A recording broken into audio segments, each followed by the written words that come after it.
She refused to let her disability define her. She wanted to master American Sign Language. She enrolled in the Rhode Island School for the Deaf. She was able to form friendships. And she also found a new love. They shared so much in common. He was quite the gentleman. She just falls head over heels for him. They were the perfect match for each other. But when she turns up missing, her family fears the worst. It was out of character for her to not stay in close touch. Please, you need to help me. Something was wrong.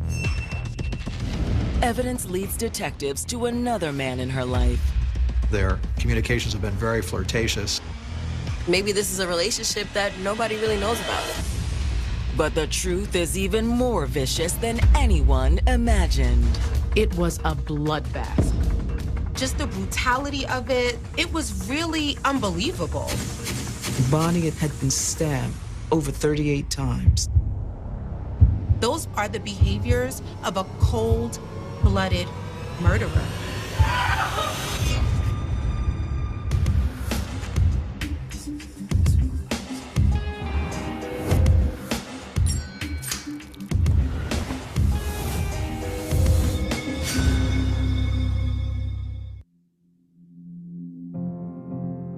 March 1st, 2013. It's Friday morning in Harlem, New York, a trendy Manhattan neighborhood famous for its rich diversity.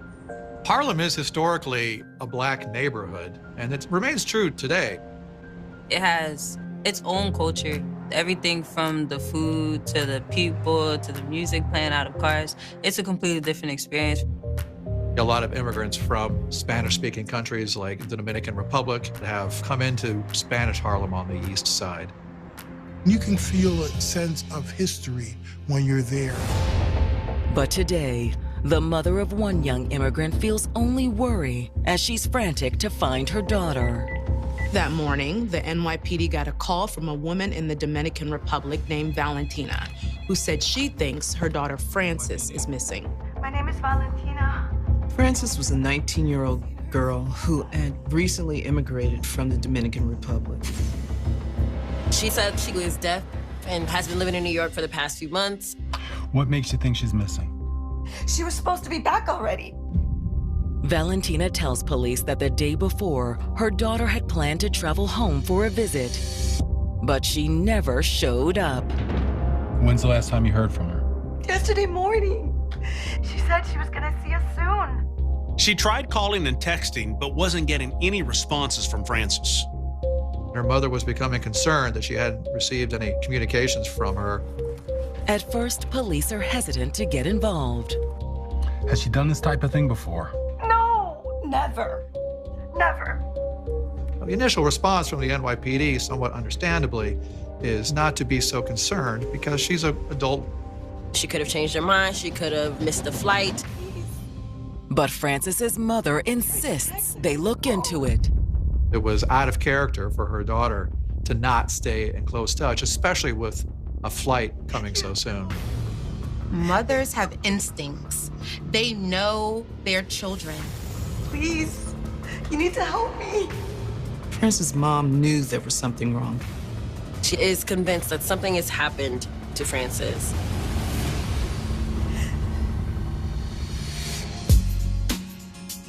Growing up in the Dominican Republic, Frances Pellerano always dreamed of seeing the world. Frances was a girl with a sense of adventure. She loved meeting new people and seeing new places. But meeting new people wasn't always easy. It was really hard for her to learn sign language and just didn't have many people to connect with. But Frances was very determined to not let her disability hold her back. She wanted to expand and learn more about how to operate in this world. She decided to come to the States to attend the Rhode Island School for the Deaf. And when she arrived, it was everything she had dreamed of. It was like a college campus. She developed community, she developed friends. She began to thrive. She enjoyed playing on the school's basketball team and soccer team. And she really honed her skills, her ability to American Sign. She was able to really start finding herself. But she was still searching for something more meaningful. Like many young people, she wanted a boyfriend. So she looked to the internet for love. She joined a couple of social media groups for deaf people, and she quickly started to connect with one guy in particular. She began exchanging messages with a handsome 24-year-old man from New York City named Bismarck Litgow. Although he was a little bit older, they shared so much in common. He's also Dominican, he's hearing impaired. Bismarck was able to understand her in a way she never felt understood before. After a few months of messaging online, Frances and Bismarck decided it was time to meet in person. In December of 2012, on winter break, Frances decided to go and visit Bismarck in New York City. She decides to take a bus from Rhode Island and meet this person who seems like a match made in heaven. And he was just as engaging in person as he was online. They went out, just enjoying everything that New York had to offer. Manhattan, during the wintertime, specifically the Christmas season, it's every young couple's dream. You have the lights, you have the music playing, the stores. Frances hadn't experienced anything like this before. She'd never been to New York City. It was really exciting for her. It was Bismarck, it was the environment, it was the time of year. She just fell in love with all of it. She even extended her trip to the city to meet Bismarck's family. They actually spend the holidays together. His grandmother welcomed Frances into the home and made her feel a part of their family. But as her visit drew to a close, Frances couldn't imagine her future without Bismarck. She's so smitten by this new boyfriend of hers, and she decides that she doesn't want to go back to Rhode Island. So he asked her to stay, and Frances agreed. She knew she found the man that she was going to spend the rest of her life with. So she put her education on hold and made the move to New York. They were starting their life together. She wasn't going to let anything get in the way of them being together. But now, their promising future could be in jeopardy. Frances's mother had contacted the NYPD because her daughter was supposed to be home in the Dominican Republic the day before, but she never showed. She told police, this is not what my daughter usually does. She would definitely reach out to me. No, you don't understand. She's not here. Something must have happened. She knew immediately that something was wrong. Okay, I'm gonna pass this. Eventually, after much insistence by Ms. Pellerano's mother, the NYPD began an investigation as to her disappearance. Because she was hearing impaired, law enforcement has said, okay, could this person be in some kind of harm? But are they already too late? When the report lands on the desk of detectives, they make a chilling realization. Hey, pull up a copy of that report from last night. The night before Valentina called in about Frances, police got a report about a body found in the East River. This body appeared to belong to a young Hispanic woman between the ages of maybe the teens to the early 20s. She matches Frances's description.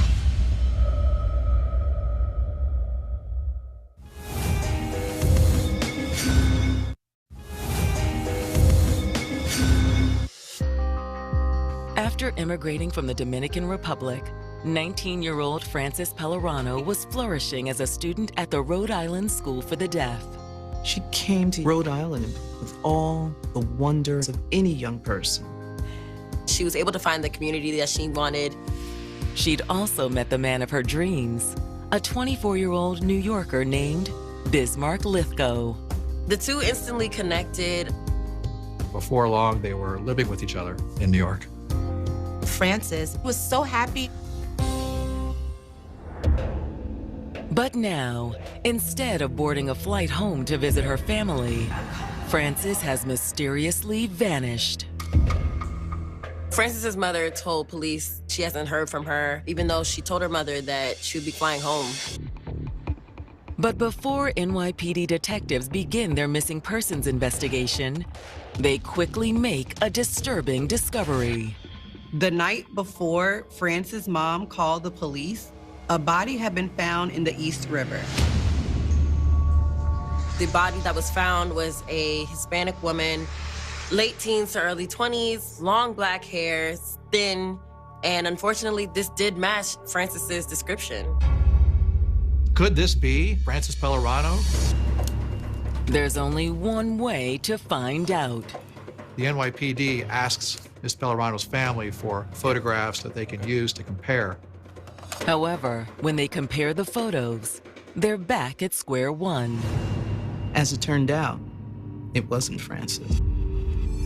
There was still hope that she is still alive. So detectives doubled down on their search efforts. They started checking in with hospitals and jails in the area to see if Frances could be there, but no one had any record of her. They decided to subpoena for her bank records, her social media accounts, her phone records, just to see if there was any indication of recent activity. While they wait for the records to come in, detectives circle back to Valentina for any information on her daughter's personal life. Ms. Pellerano's mother tells them that the person they should probably speak to is Ms. Pellerano's boyfriend, Bismarck Lithgow. She said they had met only a few months ago online in a support group for the hearing impaired, but had gotten really close. Valentina had called Bismarck when Frances didn't show up, and she said he was worried too. He said as far as he knew, Frances had boarded her flight the day before. Hoping to confirm Frances's last known whereabouts, detectives track down Bismarck's address and pay him a visit. This is only going to take a few minutes, ma'am. They went and they spoke to Bismarck and used an interpreter, and he appeared to be very upset. Bismarck seemed very concerned about Frances's whereabouts. So the last time you saw Frances was before her flight? Yes, she said that. She was going home to see her family. He appears to be generally cooperative and answers their questions. She didn't call you when she got home? No, I haven't heard from her since she left. Bismarck says that everything was fine between the two of them. When detectives ask where he's been for the last 2 days, Bismarck says he hasn't gone anywhere out of the ordinary. I work nights and during the days. I'm here. Can anyone vouch for that? Yes, my grandmother. He goes to work, plays video games, goes to bed, and then pretty much repeats the same cycle. As for the couple's relationship, Bismarck tells detectives that it couldn't have been better. He let them know that they've been together for a few months and they are happily in love. He also says he and Frances have big plans for the future. We've been saving to get our own place. They had many plans beyond just living with his grandmother. Frances was going to find a job so the two of them could launch out on their own. He's working full-time. He wanted to be able to take care of her. We're going to take a look around. At the end of their conversation, Bismarck agrees to let the detectives have a look around his apartment. He said he had nothing to hide. They didn't see anything that looked suspicious. Excuse me, everything okay? While detectives were looking around, Bismarck's grandmother approached them. They explained the situation to her, and she was clearly shaken. But she is able to confirm Bismarck's alibi. As far as she knew, the only place that he had been besides work was the bodega down the street. Which means he couldn't be responsible for Frances's disappearance. Detectives realized that this was a dead end. Luckily, they don't have to wait long for their next lead. All right, great. Police get the results back from the subpoena and were able to go through her phone records. They're just looking for any recent activity. They didn't spot anything unusual in her messages, but her phone had stopped pinging the same day she had disappeared. And the last place they could locate it is somewhere in Upper Manhattan. However, detectives make more progress when they shift their focus to Frances's bank accounts. What they don't see, interestingly, is the purchase of any tickets for flights or for any travel. There was no evidence that she actually had plans to go to the Dominican Republic. It's an unexpected discovery that forces them to consider a new possibility. Maybe she does not want to be found. What if the flight was just a cover story and Frances was just trying to disappear on purpose? And she was not doing it alone. They see from her phone records, Ms. Pellerano was communicating with another man. They were flirting back and forth. Things were really heating up between them. They're wondering maybe he's the reason for her disappearance. Just 24 hours after Frances Pellerano was reported missing, NYPD detectives have learned that the young woman had a new man in her life. They were reviewing all of the materials received from the subpoenas, and they saw some flirty messages. They see Ms. Pellerano was communicating with a man named Reggie Taylor. Her and Reggie were flirting back and forth. Maybe this is a relationship that nobody really knows about yet. Maybe she has suddenly just decided to go be with him. This could have been her way of breaking things off with Bismarck. Now police have to reach out to Reggie Taylor and hopefully he can give them some answers. After pulling Reggie's address, detectives drive out to Long Island, hoping to find Frances. Is Frances here? Frances? No. He was unfortunately alone and not with Frances. When was the last time you saw her? I've never seen her, actually. He explains they had discussed meeting up sometime, but he had yet to actually meet her. When detectives break the news that Frances is missing, Reggie seems taken aback. Missing? What do you mean? No one's seen her since Thursday. You know, I think that's the last time I talked to her. Reggie tells detectives that she never texted him back. He just thought she changed her mind and was ghosting him. They consider his response to be genuine. He also says he has no idea what could have happened to her. He doesn't know anybody that would have wanted to do anything to her. Did she ever mention her boyfriend, Bismarck? Nah, I think I remember she said she had a boyfriend. But when detectives ask to look inside the house, his answer is surprising. He declines to let them look around. He tells them that they have to have a warrant. I know my rights, and you're wasting your time here anyways. This raises suspicions for police. Detectives are perturbed by the fact that this person with nothing to hide is not letting them look around for proof. On top of that, Reggie doesn't provide a very concrete alibi. He said he hadn't left Long Island in a few days. Can anyone corroborate that? No. At the time that she was missing, he just got off work and spent the rest of his night at home alone. While it's not the best alibi, they also have nothing to bring him in on. So for now, they just have to take his word for it. When detectives return to the city, they run a background check on Reggie. And based on the results, they have good reason to be skeptical. When they looked up Reggie, he had some restraining orders. They never resulted in any kind of charges, but we're seeing a pattern here. Prior bad acts with other women. And detectives are confident that when they check Reggie's alibi, it won't hold up. They move to get cell site location data from the telephone companies to see if they can go back and track Mr. Taylor's movements, see if maybe he was in the same place as Ms. Pellerano during that time period. However, the fact that Frances was talking to a new man also raises another possibility. Now investigators are wondering, did Bismarck find out about Reggie? When they talked to Bismarck, he said they had a great relationship. They were looking forward to their future together. But detectives won't have to take Bismarck's word for it. Detectives, this man is here to talk about Frances Pellerano. Frances's friend, Luther, from the Rhode Island School of the Deaf, traveled to New York and spoke with police. He explains that he considered Frances Pellerano to be his best friend, that they had been friends at the school in Rhode Island. They became really close. Did she ever mention Reggie Taylor? No, I don't know him. What about Bismarck Lithgow? What about Biz? Yes, I know him.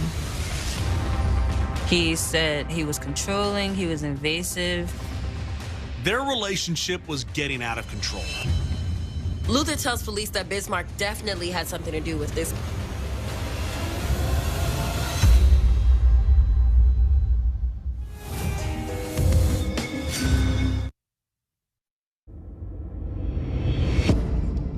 New York City detectives have learned that 19-year-old Frances Pellerano was involved with two men at the time of her disappearance, Bismarck Lithgow and Reggie Taylor.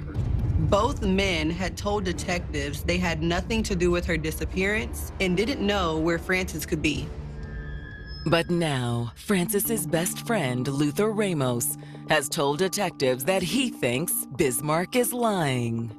Bismarck had made it seem as though everything was perfect, but when Luther spoke to police, he gave a completely different story. According to Luther, he'd been there for Frances since the beginning of her relationship with Bismarck. Luther didn't feel comfortable allowing Frances to travel to New York City alone. When Ms. Pellerano made the decision to go down to New York to meet Bismarck for the first time, Luther went with her. You met him in person? Yes. I thought he was an honest man, a good guy. After meeting him, Luther felt comfortable heading back to Rhode Island while Frances spent the holidays with Bismarck. He said that he seemed to have good intentions and Frances trusted him. But Luther also tells detectives he thought they were moving too fast. He was not in support of her moving to New York City so soon after meeting Bismarck. They hardly knew each other. I didn't think it was a good idea. He wanted to vet him out a little bit, but Frances was determined. She was in love. Luther says he wishes he'd been wrong. But it wasn't long after her move to the city that Frances and Bismarck started having problems. As the relationship progressed, she started to tell him more about what she was experiencing. Bismarck wanted to know everywhere she went, what she did, who was she involved with. She was explaining to him that Bismarck was controlling. Sometimes he was very possessive, even abusive. Frances felt trapped, and she knew she needed to get out of there. Luther says he tried to convince her to come back to Rhode Island. He was advocating for Frances to return to school. I told her she could move in with me. We can make it work. Luther was trying to get her to understand that these controlling behaviors were not normal in a loving, supportive relationship. And he thought his efforts to persuade Frances were paying off. Frances told him she was ready to get out of there. She decided that she would reach out to her family and maybe see if they could send her enough money so she can get back home to Dominican Republic. I think her mom gave her money. Based on everything they've just heard, detectives are now even more suspicious of Bismarck. Now the police have two takes on their relationship that are contradicting one another. At the same time, Reggie Taylor still isn't cooperating with the investigation. So who's the suspect here? When Reggie's phone records come in, detectives get their answer. Reggie's phone showed that he was being truthful. He hadn't been anywhere near the city in the last few days, and there was no evidence that they'd ever met in person. Which moves Bismarck to the top of their suspect list. He had an alibi, but it wasn't airtight. He could have snuck out the house and did something to Frances while his grandmother was asleep. And when they start digging into Bismarck's past, they find even more cause for alarm. They discover that there is a previous domestic incident report involving a relationship of his in the past with a woman named Diana Figueroa. They reach out to Diana explaining that they have a missing woman and that they'd like to know if there's possibly any information that she could give. Diana was more than willing to speak to the police because she knew Bismarck in a way that other people didn't. When she sits down with detectives, Diana tells a story that sounds eerily familiar. She explains to them she went online and started looking for a romantic partner there. She did, in fact, discover Bismarck Lithgow. He seemed like such a sweetheart. He was quite the gentleman. He would take her on dates. He was always smiling. He was always interacting with people positively. But she says Bismarck also had a darker side. After a while, I started to see the real him. What do you mean by that? Diana was very well acquainted with his mood swings. She said that he would go through her emails. He wouldn't allow her to go out by herself. What are you doing? What is this? It's me leaving. For good. She had experienced that to the point where she just couldn't take it anymore. He started accusing her of cheating on him, and she decided, I'm breaking up with you. I'm finished. I'm done. But she says Bismarck wasn't. He started making threats. If he wasn't in her life, she wasn't going to be in anybody else's life. I think he even tried to have me killed.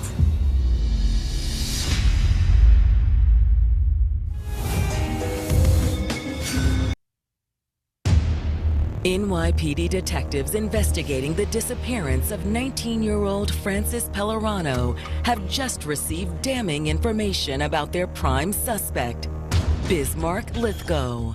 Detectives found an ex of Frances's boyfriend, Bismarck, through a domestic violence charge that she had against him, and they brought her in for questioning. She said they had a very tumultuous and conflicted relationship. He just was overbearing, overwhelming, and possessive. It's me leaving. For good. I think he even tried to have me killed. Diana hears a rumor saying that somebody has a hit out on her. She didn't think they were serious. That sort of thing just doesn't happen in real life. Worry didn't come through her until another acquaintance told her the same thing. At that point, she says she knew it had to be more than a coincidence. Did you report that to the police? No. I didn't think anyone would ever believe me. As precaution, she decided that she was going to move with some family.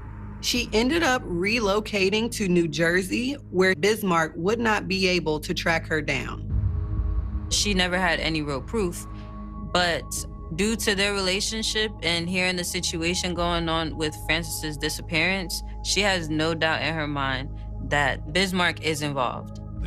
And after hearing Diana's story, detectives are just as convinced. Bismarck was clearly a dangerous guy. And if Frances was still alive, they were going to have to move fast in order to help her. Police now find it necessary to find Bismarck and have a second interview with him. But when they show up at his apartment, their suspect isn't there. They go to his grandmother's house, and she says that he's not home. Do you know where we can find him? He's in the hospital. Bismarck had been committed to a psychiatric facility. Bismarck's grandmother says he'd been acting strange since Frances disappeared. He just seemed so nervous all of a sudden. In fact, instead of sleeping in his own room, he wanted to sleep with her. She thought Bismarck was anxious because Frances was missing. She just thought maybe he was a bit worried. I didn't know what to do, and I thought he needed some help. She took him to the hospital, but when she got there, he said that he was feeling suicidal. He was admitted there to the psychiatric ward. The detectives make it their business to get to the hospital as fast as possible. But when they arrive, detectives don't get the answers they're looking for. You have the right to remain silent. Anything you say can and will be used against you in the court of law. He's asking for a lawyer. After being read his Miranda rights, he decided that he didn't want to speak unless he had some kind of lawyer present. That's a huge red flag for detectives. Maybe he wasn't having suicidal thoughts. Maybe he was suffering from having a guilty conscience. But without a confession, detectives are no closer to finding Francis. Bismarck was acting suspicious. Still, there was no evidence of foul play. They still don't know what happened to Frances or even if she's still alive. However, when they pull Bismarck's phone records, they uncover a possible clue. His phone log looked pretty simple. It was his grandmother, which was explainable, and there was also his boss. And there was only one suspicious activity. In the days leading up to Francis's disappearance, Bismarck had been texting with a man named Alvin Kane. Alvin Kane was a known criminal that lived in the same building as Bismarck. Did Bismarck go after Francis the same way he did Diana? Was he trying to reach out to Alvin for a hitman? To find out, detectives bring Alvin in for questioning. When they talked to him, he said he didn't know anything about a woman named Frances Pellerano. He seemed reluctant to speak to them. He just didn't want to be involved at all. This is your chance to tell us what went down. As detectives press him, Alvin reluctantly comes clean. As to us, it looks like you were involved with whatever happened to Frances. As the police expressed to him that Bismarck had already, they believed, carried out a heinous crime, Alvin had no choice. All right, fine. He did not want to lie to the police, and he did end up saying that Bismarck did reach out to him, and he asked if he could buy a gun. But listen, I told him no. I didn't want to get mixed up in anything. Alvin didn't know if Bismarck had a problem with someone or if there was a reason why he felt the need to protect himself. To detectives, Bismarck's intentions were clear. Detectives believed that he wanted it to do something to Frances. It showed that Bismarck had a plan. And detectives are about to discover that this time he'd followed through. Detectives received the word that Bismarck's grandmother had just called 911. What she found was appalling. Oh my God! Oh my God! It was Frances's dead body.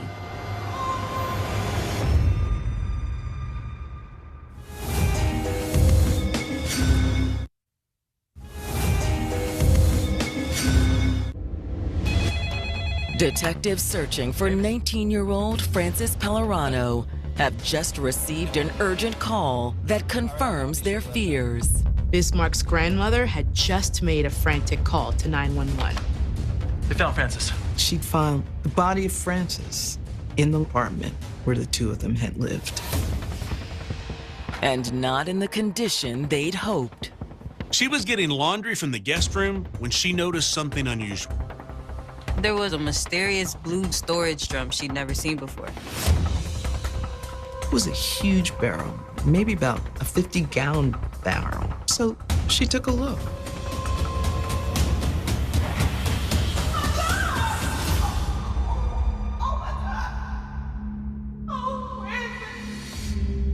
Police arrive on the scene and they quickly confirm that it is Frances's body. Judging by her remains, Bismarck's efforts to obtain a gun hadn't been successful. They were able to see multiple stab wounds to her body. It's clear he made little effort to conceal his crime afterwards, too. Beside the barrel is a bag, and it has bloody sheets, bloody clothes, and what appears to be the murder weapon. There was a big folding hunting knife that had blood on it. And on the top bunk, they find their crime scene. The mattress was soaked with blood. This was the location of the crime. After the coroner removes Frances's remains for autopsy, Further testing of the room reveals the extent of the brutal crime. If you use the luminol, even if he tried to use bleach to cover it, the luminol is going to choke any traces of blood. It was a bloodbath. Though it had not been immediately obvious to the naked eye, there are a significant amount of blood stains. It was really unbelievable. Just the brutality of it. So you want to call the mom? Yes, so. It's devastating news for Frances's family. They called Valentina, and she simply could not understand how this could have happened. They assured her that they will get justice for her little girl. And when the DNA results come through, they drive the final nail into Bismarck's coffin.